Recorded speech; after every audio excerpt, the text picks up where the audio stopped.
Schools have been officially closed since March 13 to contain the spread of COVID-19. And for one family, they are doing their part to ensure their children are not left behind. Identify 3 food items that are found in Cuba and Jamaica. School is definitely not out for this 11-year-old girl and 7-year-old boy. Seats at the kitchen table are now the home versions of desks and chairs in the classroom.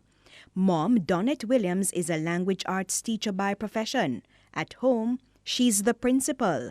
For Dad, Garth Williams, a regular teacher and support system. We get up a little later than usual. We normally get up around 6 o'clock to get to school by 7:30. Now the time is relaxed, so they get up a little closer to 7 o'clock. We eat, bathe, we get dressed for school without the uniform. So they're just casual clothes. So it's like summer school really. And then once breakfast is done, they have a little free time, so to speak, and then we get into the regime. And then I go and look at my timetable to see what subjects I have for today. And because my teacher gave us what we're supposed to do for the period of time that we're at home, I go to this book that I wrote it down in. And based on the subjects that I have today, I do the activities that I have for this week. My mother writes the work. I write it like in a book. I complete the work.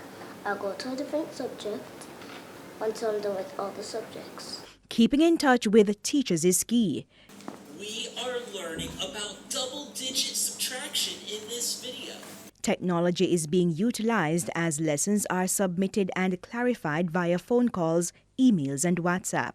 So far, so good. They're adjusting. They complain of boredom because they don't have their peers around them to, have the little idle chatter occasionally in class or whatever.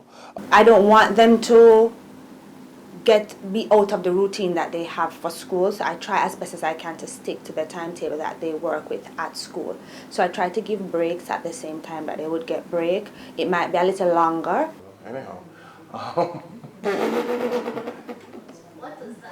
Darn it! Now, extracurricular activities are part of the routine for the children. The little boy plays chess, but since chess club is on pause for now, the atmosphere is being recreated at home. And since there's no dance studio, the garage is now the place for practice sessions. The message to parents: take the time to strengthen the bond with the children, do more projects, and have fun. So when we talk about homeschool and working from home, it's easy to talk about that. But then you have to also consider the different types of domestic situations in which people find themselves and keep that in mind. Because for us, we live in a quiet neighborhood, very thankful for that. But there are other people who there's a constant soundbox blaring somewhere, beating on a zinc. I don't know. You just can think about it, right? So we are very happy to be able to be in the situation. Nonetheless, it doesn't matter where you are, you can still find time and find ways to bond with the children. You just have to think about where you are and how you make use of that. Like this moment, no birthday party at school, so a cake will suffice.